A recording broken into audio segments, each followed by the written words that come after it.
evening, Professor Bo, my fellow classmates, and my fellow guests. My name is Beatricia Kawaling, and I'd like to present to you my speech. I have a favor to ask you before we start. Let's take a quick trip down memory lane at the age of 13. What were you doing then? Probably in school, listening to your teacher in class, or in the cafeteria with your friends, or in practice for sport, or for band. But at that age, not a lot of people figured out their passion or the career they want to get into in the future. However, this man found his career at an early age, stuck with it, and became a musical prodigy. I picked this man because we both had something in common. We both played an instrument. Playing the instrument was very comforting, and it was a very fun experience learning all kinds of songs from my conductor. But let's take a pause in my lifetime and go back to his lifetime, specifically his childhood. He was born in June 14, 1982 in Shenyang, China.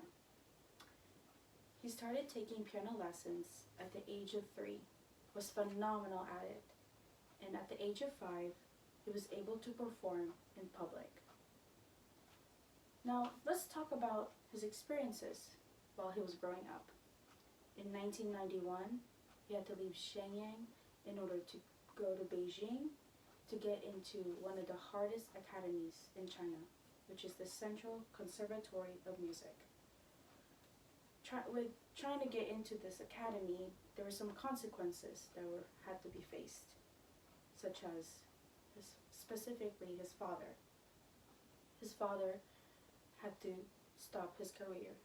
He was a police officer. He had to quit. And he had to leave his wife behind in Shenyang in order to help his son pursue his career. But with consequences and hard work, there are some achievements that were awarded. At the age of 13, he won first place at the Tchaikovsky International Competition of Young Musicians in Japan. And he was the first Chinese pianist to perform in Vienna, Berlin, and New York Philharmonic Orchestra Group. This talented man learned his passion at an early age, allowing him to bring honor to his home country and his family. Without further ado, I'd like to present to you Mr. Lang, a Chinese pianist who took over the musical world by storm in the early 21st century. Thank you for listening.